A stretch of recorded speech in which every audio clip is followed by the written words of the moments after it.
ನಮಸ್ಕಾರ, ನಾನು ಮಂಜುನಾಥ್ ನಿರುಣಿ. ನೀವು ನೋಡ್ತಾ ಇದ್ದೀರಾ ನ್ಯೂಸ್ ನೆಟ್ವರ್ಕ್. ಬೆಂಗಳೂರಿನಲ್ಲಿ ಇತ್ತೀಚೆಗೆ ಜನ ತಮ್ಮ ಜೀವವನ್ನು ಕೈಯಲ್ಲಿ ಹಿಡ್ಕೊಂಡು ಬದುಕುವಂತಹ ಪರಿಸ್ಥಿತಿ ಎದುರಾಗಿದೆ. ಪ್ರತಿದಿನ ರಾತ್ರಿ ಮಲ್ಕೊಂಡ್ರೆ ನಿದ್ದೆ ಬರಲ್ಲ. ಯಾಕೆ? ಏನಾಗ್ತಾ ಇದೆ ಬೆಂಗಳೂರಲ್ಲಿ? ನೀವೆಲ್ಲ ಕೂಡ ನೋಡಿದ್ದೀರಿ. ಇತ್ತೀಚಿನ ದಿನಗಳಲ್ಲಿ ಈ ಅಕ್ರಮ ಗ್ಯಾಸ್ ಮಾರಾಟ ಆಗಿರ್ಬೋದು, ಗ್ಯಾಸ್ ರೀಫಿಲ್ಲಿಂಗ್ ಆಗಿರ್ಬೋದು, ಈ ಥರದ ಪ್ರಕರಣಗಳು ಸಾಕಷ್ಟು ಕೇಳ್ತಾ ಇರ್ತೀರ. ಅವಾಗ ಅಲ್ಲಿ ಗ್ಯಾಸ್ ಬ್ಲಾಸ್ಟ್ ಆಯಿತು, ಇಲ್ಲಿ ಗ್ಯಾಸ್ ಬ್ಲಾಸ್ಟ್ ಆಯಿತು ಅಂತೇಳಿ. ಅದರಲ್ಲೂ ಅತಿ ಹೆಚ್ಚು ಈ ಗ್ಯಾಸ್ ಬ್ಲಾಸ್ಟ್ ಆದಂಥ ಪ್ರಕರಣಗಳು ಕಂಡು ಬಂದದ್ದೇ ನಾವು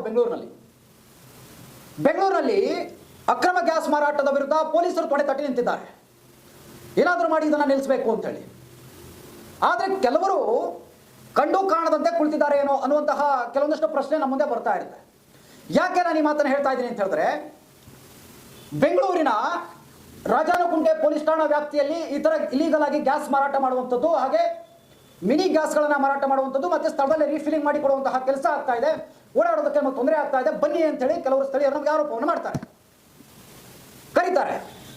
ನಾವು ಸ್ಥಳಕ್ಕೆ ಹೋಗಿ ನೋಡ್ತೇವೆ ಏನು ನಡೀತಾ ಇದೆ ಇಲ್ಲಿ ಅಂತೇಳಿ. ಹೋಗಿ ನೋಡಿದ್ರೆ ರಾಜಾರೋಷವಾಗಿ ನೀವು ರಾಜಾನಕುಂಟೆಯಿಂದ ದೊಡ್ಡಬಳ್ಳಾಪುರಕ್ಕೆ ಹೋಗುವಂಥ ರಸ್ತೆಯಲ್ಲಿ ಟೋಲ್ಗೇಟ್ ದಾಟಿದ್ರೆ ಒಂದು 2 ಕಿಲೋಮೀಟರ್ ದೂರದಲ್ಲಿ, ಅಂದರೆ ರಾಜಾನಕುಂಟೆ ಪೊಲೀಸ್ ಠಾಣೆಯಿಂದ ಒಂದು 2 ಕಿಲೋಮೀಟರ್ ಅಂತರದಲ್ಲಿ ಮೇನ್ ರೋಡಿನಲ್ಲೇ ರಾಜಾರೋಷವಾಗಿ ಗ್ಯಾಸ್ ರೀಫಿಲಿಂಗ್ ಮಾಡ್ತಾ ಇದ್ರು.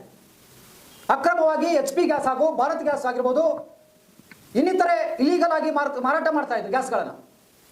ನಾವು ಹೋಗಿ ಪ್ರಶ್ನೆ ಮಾಡಿದಂಥ ಸಂದರ್ಭದಲ್ಲಿ, ಇಲ್ಲ ನಾವು ಗ್ಯಾಸ್ ಮಾರಾಟ ಮಾಡೋದಿಲ್ಲ, ಇಲ್ಲಿಗೆ ಸ್ಟಾಪ್ ಮಾಡ್ತೀವಿ ಅನ್ನೋಂಥ ಮಾತನ್ನು ಹೇಳಿದರು.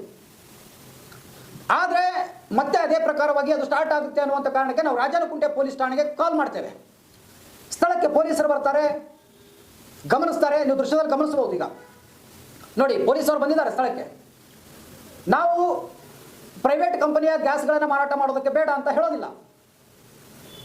ಯಾವಾಗ ನಿಮ್ಗೆ ಈ ಭಾರತ್ ಗ್ಯಾಸ್ ಆಗಿರ್ಬೋದು, HP ಗ್ಯಾಸ್ ಆಗಿರ್ಬೋದು, ಇನ್ನಿತರೆ ಕೆಲವೊಂದು ಗೌರ್ಮೆಂಟ್ನ ಏಜೆನ್ಸಿ ಸಿಪ್ಪನ್ನು ಪಡೆಯದೆ ನೀವು ಮಾರಾಟ ಮಾಡೋದಕ್ಕೆ ಅವಕಾಶ ಇಲ್ಲ. ನೇರವಾಗಿ HP ಗ್ಯಾಸ್ನ ಏಜೆನ್ಸಿ ಅವ್ರ ಕಡೆಯಿಂದ ಅಂತಂದರೆ ನೇರವಾಗಿ ಅಂಗಡಿಗಳಿಗೆ ಬರುತ್ತೆ ಗ್ಯಾಸ್ಗಳು. ಅಲ್ಲಿಂದ ಇವರು ತಗೊಂಡು ಹೋಗಿ ರೀಫಿಲಿಂಗ್ ಮಾಡ್ತಾರೆ, ಬೇರೆ ಬೇರೆ ಗ್ಯಾಸ್ಗಳಿಗೆ ಮಾಡಿ ಮಾರಾಟ ಮಾಡ್ತಾರೆ. ಒಂದು ವೇಳೆ ಏನಾದರೂ ಹೆಚ್ಚು ಕಮ್ಮಿ ಆದರೆ, ಗ್ಯಾಸ್ ರೀಫಿಲಿಂಗ್ ಮಾಡುವಂಥ ಸಂದರ್ಭದಲ್ಲಿ ಬ್ಲಾಸ್ಟ್ ಆದರೆ, ಕಿಡಿ ಹೋಗ್ತಿದ್ರೆ ಸುಮಾರು ನೂರಾರು ಮನೆಗಳು ಬ್ಲಾಸ್ಟ್ ಆಗಿ ಹೋಗ್ತವೆ, ನೂರಾರು ಜೀವಗಳು ಕಳೆದುಕೊಂಡು ಹೋಗ್ತವೆ. ಆದರೆ ಇದು ಪೊಲೀಸರ ಗಮನಕ್ಕೆ ತಂದರೂ ಕೂಡ ಇದುವರೆಗೂ ಅವರ ವಿರುದ್ಧ ಕ್ರಮ ಜರುಗಿಸಿಲ್ಲ ಅಂತ ಹೇಳಿದ್ರೆ ಏನಿದು? ರಾಜಾನಕುಂಟೆ ಪೊಲೀಸರು ಇಷ್ಟೊಂದು ನಿರ್ಲಕ್ಷ್ಯ ವಹಿಸುವಂಥದ್ದು ಸರಿನಾ?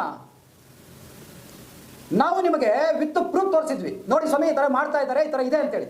ಬಂದು ಬೀಗ ಹಾಕೊಂಡು ಹೋಗಿದ್ರಿ. 8ಕ್ಕೂ ಹೆಚ್ಚು HP ಗ್ಯಾಸ್ಗಳಿತ್ತು, ಒಂದು 20ಕ್ಕೂ ಹೆಚ್ಚು ಮಿನಿ ಗ್ಯಾಸ್ಗಳಿತ್ತು. ಯಾಕೆ ನೀವು ಅದನ್ನು ಸೀಸ್ ಮಾಡಲಿಲ್ಲ? ನಿಮ್ಮದೇ ಕಮಿಷನರು ಸೀಮಂತ್ ಕುಮಾರ್ ಸಿಂಗ್ ಅವರು, ನಮ್ಮಲ್ಲಿ ಯಾವುದೇ ರೀತಿಯಾಗಿ ಇಲೀಗಲ್ ಗ್ಯಾಸ್ ಮಾರಾಟಕ್ಕೆ ಅವಕಾಶ ಇಲ್ಲ, ಗ್ಯಾಸ್ ರೀಫಿಲಿಂಗನ್ನು ನಾವು ಮಾಡಲಿಕ್ಕೆ ಬಿಡೋದಿಲ್ಲ ಅಂತೇಳಿ ಹೇಳಿದ್ರೆ, ಪೊಲೀಸರಿಗೆ ಕರೆಸಿ ನಾವು ನೋಡಿ ಸ್ವಾಮಿ ಹಿಂಗೆ ಆಗ್ತಾ ಇದೆ ಅಂತ ಹೇಳಿದ್ರು ಕೂಡ ನೀವು ಅವ್ರ ವಿರುದ್ಧ ಕ್ರಮ ಕೈಗೊಳ್ಳಲ್ಲ, ಅವ್ರನ್ನ ಬಿಟ್ಟು ಕಳಿಸ್ತೀರಿ ಅಂತ ಹೇಳಿದ್ರೆ ಏನಿದು? ನೋಡಿ, ನಾವು ಅಂದರೆ ಇದೇ ತಿಂಗಳು 28ನೇ ತಾರೀಕಿಗೆ ರಾಜಾನಕುಂಟೆ ಪೊಲೀಸ್ ಠಾಣೆಯಲ್ಲಿ ದೊಡ್ಡಬಳ್ಳಾಪುರ ರಸ್ತೆಯಲ್ಲಿರುವಂತಹ ಒಂದು ಮಾರ್ವಾಡಿಯವರ ಶಾಪ್ಗೆ ಹೋಗ್ತೀವಿ. ಕೇಳ್ತೀವಿ ನಾವು, ಯಾಕಪ್ಪ ಹಿಂಗೆ ಮಾರಾಟ ಮಾಡ್ತಾ ಇದೆಯಾ, ಏನಿದು, ನಿನಗೆ ಪರ್ಮಿಷನ್ ಕೊಟ್ಟವ್ರು ಯಾರು ಅಂತೇಳಿ. ಆತನ ಬಾಯಲ್ಲಿ ಉತ್ತರ ಬರೋದಿಲ್ಲ. ಪೊಲೀಸರಿಗೆ ಕರೆಸಿ ಹೇಳ್ತೀವಿ, ಪೊಲೀಸರು ತಗೊಂಡು ಹೋಗ್ತಾರೆ, ಆತನ ಕರ್ಕೊಂಡು ಸ್ಟೇಷನ್ಗೆ ಹೋಗ್ತಾರೆ. ಸ್ಟೇಷನ್ ಕರ್ಕೊಂಡು ಹೋಗಿ ನಾವು ಹೋಗಿ ಅಲ್ಲಿ ಸ್ಟೇಷನ್ ಇರೋವರೆಗೂ ಕೂರಿಸ್ಕೊಂಡು ನಂತರದಲ್ಲಿ ಬೆಟ್ಟ ಮನೆ ಕಳಿಸ್ತಾರೆ. ಕಾಲ್ ಮಾಡಿ ಕೇಳಿದ್ರೆ ಏನೂ ರೆಸ್ಪಾನ್ಸ್ ಇಲ್ಲ. ಕಮಿಷನರ್ ಸಾಹೇಬ್ರೆ ನೋಡಿ, ಇದು ಗ್ಯಾಸ್ ರೀಫಿಲಿಂಗ್ ದಂಧೆಗೆ ನಿಮ್ಮ ಪೊಲೀಸ್ ಇಲಾಖೆಯವರು ಯಾವ ರೀತಿ ಸಪೋರ್ಟ್ ಮಾಡ್ತಾ ಇದ್ದಾರೆ ಅಂತ ಗೊತ್ತಾಗ್ತಾ ಇಲ್ಲ ನನಗೆ. ನಾವು ಹೋಗಿ ಕಷ್ಟಪಟ್ಟು ಈ ಥರದ ಇಲ್ಲಿಗಲ್ ದಂಧೆಗಳನ್ನು ಬಯಲಿಗೆಳೆಯುವಂಥ ಕೆಲಸ ಮಾಡಿದ್ರೆ ನಿಮ್ಮ ಪೊಲೀಸರು ಅವ್ರ ಜೊತೆಗೆ ಸೇರ್ಕೊಂಡ್ಬಿಟ್ರೆ ನಾವೇನು ಮಾಡೋಕ್ಕಾಗುತ್ತೆ? ಸಾಕ್ಷಿ ಸಮೇತವಾಗಿ ನಾನು ನಿಮಗೆ ಕೊಡ್ತೇನೆ. ನಿಮ್ಮದೇ ರಾಜಾನಕುಂಟೆ ಪೊಲೀಸರು ಸ್ಥಳಕ್ಕೆ ಬಂದಿರೋದು ವಿಷಯ ಇದೆ. ಪೊಲೀಸ್ ಸ್ಟೇಷನಲ್ಲಿ ಪತ್ರ ಬರೆದು ಕೊಟ್ಟಿದ್ದೀವಿ. ನೋಡಿ, ಸ್ಥಳೀಯರ ಒಂದು ಮಾಹಿತಿ ಆಧಾರದ ಮೇಲೆ ನಾವು ಇಲ್ಲಿ ಬಂದಿದ್ದೀವಿ, ಹಿಂಗಾಗಿದೆ, ಇಲ್ಲಿ ಇಷ್ಟ ಆಗಿದೆ, ನೋಡಿ ಸ್ವಾಮಿ ಇದರ ಆಧಾರದ ಮೇಲೆ ನೀವು ಪ್ರಕರಣ ದಾಖಲಿಸಿಕೊಂಡು ತಪ್ಪಿತಸ್ಥರ ವಿರುದ್ಧ ಕ್ರಮ ಕೈಗೊಳ್ಳಿ ಇನ್ಸ್ಪೆಕ್ಟರ್ ಸಾಹೇಬ್ರೆ ಅಂತೇಳಿ ಬರೆದಿದ್ದೀವಿ ನಾವು. ಹಾಗೆ ಇನ್ಸ್ಪೆಕ್ಟರ್ ದಿಲೀಪ್ ಅವ್ರಿಗೂ ಕೂಡ ಕಾಲ್ ಮಾಡಿದ್ವಿ. ಏನು ಪ್ರಯೋಜನ ಇಲ್ಲ.